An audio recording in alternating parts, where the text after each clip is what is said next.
Nashik TCS प्रकरण में आरोपी निदा खान को कोर्ट ने 11 मई तक पुलिस कस्टडी में भेज दिया है। इससे पहले उनकी अग्रिम जमानत याचिका 2 मई को रद्द हो गई थी, जिसके बाद वह फरार थी।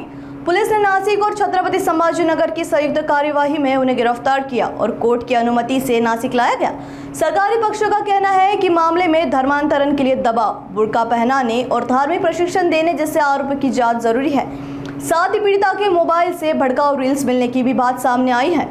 जांच में पीड़िता का नाम बदलकर हनिया रखने, मालेगांव और मलेशिया कनेक्शन और नौकरी दिलाने के नेटवर्क से जुड़े लिंक की भी पड़ताल हो रही है। छत्रपति संभाजीनगर में शरण देने और अन्य सहयोगियों की भूमिका की भी जांच जारी है। कोर्ट ने मामले की गंभीरता को देखते हुए 11 मई तक पुलिस कस्टडी मंजूरी की गई है। या गुन्ह्यातील आरोपी नंबर 3 निदा खान यांचा अटकपूर्व जामीन अर्ज सेशन्स कोर्ट नाशिक रोड यांनी 2 मे ला रद्द केला होता। गुन्हा दाखल झाल्यापासून ही आरोपी मिळून येत नव्हती, आरोपी फरार होती। नाशिक पोलीस आणि औरंगाबाद पोलीस यांनी जॉईंटली जी कारवाई केली त्यात काल रात्री 11:15 वाजता छत्रपती संभाजीनगर येथे ही आरोपी मिळून आलेली आहे। आरोपीला ताब्यात घेऊन काल रात्री उशिरा औरंगाबादच्या संबंधित ज्युडिक्शनच्या कोर्टासमोर नेण्यात आलं। अटकेची ती महिला असल्यामुळे आणि सूर्यास्तानंतर अटक केली जात असल्यामुळे ज्या कायदेशीर तरतुदी आहे त्या तरतुदींचं काटेकोरपणे पालन करून आरोपीला ताब्यात घेऊन संबंधित न्यायालयासमोर हजर करण्यात आलं। संबंधित न्यायालयाची परवानगी घेऊन आरोपीला नाशिक येथे आणण्यात आलं आणि आज सकाळी 4:15 या आरोपीला अटक करून मेहरबान कोर्टासमोर आता हजर केलं होतं। पोलिसांनी 7 दिवसाचा इनिशियल कस्टडी रिमांड मागितला होता। त्यात पोलिसांचं म्हणणं असं होतं की हा गुन्हा अतिशय गंभीर आहे। या गुन्ह्याला अनेक वेगवेगळे अँगल्स आहेत। याच्यात पीडितेला एका धर्मांतर करण्याच्या उद्देशाने काही भीती व धाक दाखवण्याचा प्रयत्न झालेला आहे।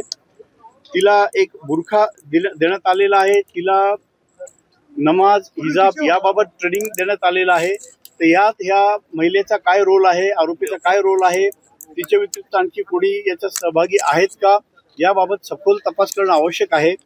त्यानंतर वारंवार या पीडितेच्या मोबाईलमध्ये काही इंस्टाग्राम लिंक्स, यूट्यूब लिंक्स, काही रील्स टाकण्यात आलेले होते जे थोडे चिथावणीकारक होते। त्याबाबत सखोल तपास करणं आवश्यक आहे। हा एक मुद्दा कोर्टासमोर मांडला गेला। तपासात असे आलेलं आहे की ह्या पीडितेच्या घरी या आरोपीने जाऊन त्या नमाज, बुरखा याबद्दल काही कारवाई केलेली आहे। त्याबद्दल सखोल तपास करणं आवश्यक आहे। तिचं नाव हनिया ठेवण्यात आलेलं होतं। या नावाबद्दलचे काही डॉक्युमेंटेशन मिळालेलं आहे। मालेगावमधल्या काही लिंक्स नामांतर करण्यात सक्रिय असल्याबद्दलचा तपासात आलेला आहे। तर त्या लिंक्स एस्टॅब्लिश करणं आवश्यक आहे, हे एक कारण होतं। त्यानंतर ह्या महिलेला, पीडिताला मलेशियामध्ये इम्रान नावाच्या व्यक्तीमार्फत जॉब देऊन पुढे पाठवायचा विचार होता। त्यात काय मनी ट्रेल आहे, यात मालेगावची पार्टी कोण आहे, मनी ट्रेल काय आहे याबद्दल सखोल तपास करणं आवश्यक आहे। तसंच तपासात एक माजिद पटेल हे नाव नव्याने निष्पन्न झालेलं आहे। तपासात असं निष्पन्न झालेलं आहे की ही महिला आरोपी नारेगाव, कोसर, छत्रपती संभाजीनगर इत्यादी भागात राहिलेली आहे। तिला कोणी आश्रय दिला त्याबाबत तपास चालू आहे। त्यात माजिद पटेल नाव आलेलं आहे। त्यांना आरोपीपणात सामील करून कलम 238 वाढ करण्यात आलेली आहे। हा सगळा तपास विचारात घेऊन 11 तारखेपर्यंत या महिलेला पोलीस कस्टडी सुनावण्यात आलेली आहे।